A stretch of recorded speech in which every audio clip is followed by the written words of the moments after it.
Assalamualaikum warahmatullahi wabarakatuh. Bagi channel gue Kurnia.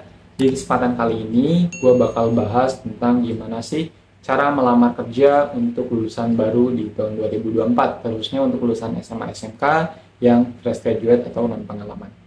Nah, biar nggak buang waktu, langsung ke inti videonya aja. Let's go.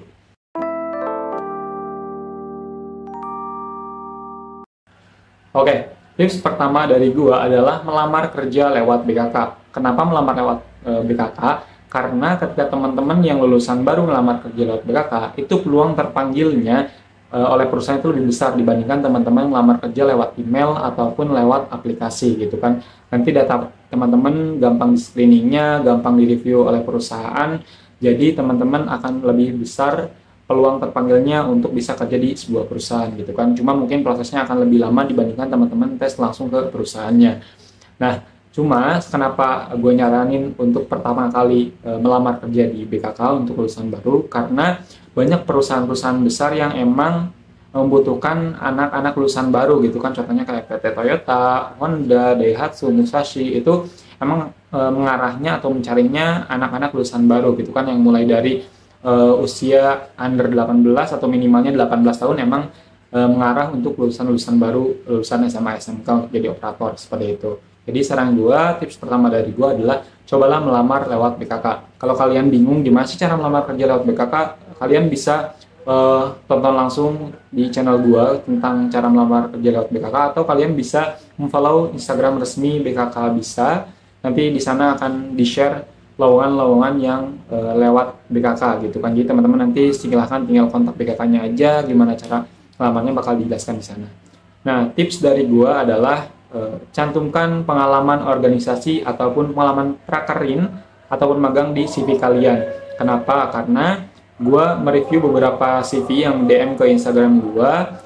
Ketika gue review CV-nya, ternyata mereka tidak memasukkan pengalaman prakerin ataupun pengalaman organisasi, sedangkan mereka aja tidak atau belum punya pengalaman kerja di sebuah perusahaan gitu kan.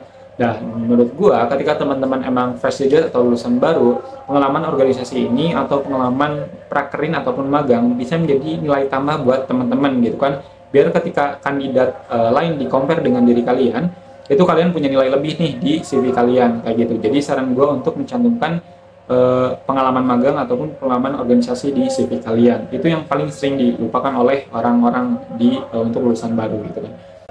Nah, tips yang ketiga adalah jangan memfoto berkas lamaran. Kenapa? Sebenarnya boleh-boleh aja, cuma gua tidak menyarankan, dan disarankannya lebih baik di scan. Di scannya kan bang sekarang udah bisa pakai HP, tetap beda. Kalau scan by phone atau oleh smartphone itu nanti akan ada bayangannya gitu kan ketika kalian nge-scan pakai HP, ataupun nanti hasilnya itu kurang jernih dan size atau ukuran si filenya nanti akan lebih besar dibandingkan kalian men-scan menggunakan alat scan gitu kan. Nah, kalau kalian emang tidak punya menggunakan alat scan untuk men-scan file kalian, kalian bisa pergi ke tukang fotokopi untuk men-scan berkas lamaran kalian, dan nanti kelebihannya apa? Kelebihannya size atau ukuran si filenya itu bisa dikompres menjadi lebih kecil. Terus juga yang kedua, hasil dari scanan menggunakan mesin scan atau ke tukang fotokopi nanti hasilnya akan lebih jernih dibandingkan dengan berkas yang kalian foto menggunakan aplikasi di HP kalian gitu kan.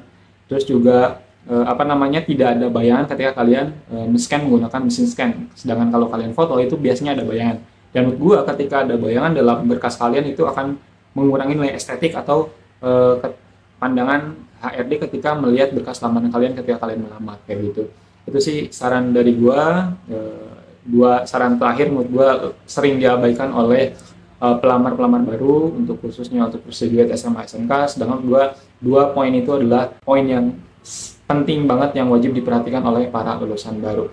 Jadi mungkin itu aja tips dari gua. Kalau teman-teman masih bingung atau mungkin pengen lebih tahu cara ngelamar kerja di tahun 2024, silahkan tulis di kolom komentar, atau mungkin bisa DM langsung di Instagram gua di Kurnia__. Dan buat teman-teman yang malas desain CV, silahkan gua juga ngadain desain CV. Klik linknya di deskripsi video. Semoga bermanfaat. Wassalamualaikum warahmatullahi wabarakatuh.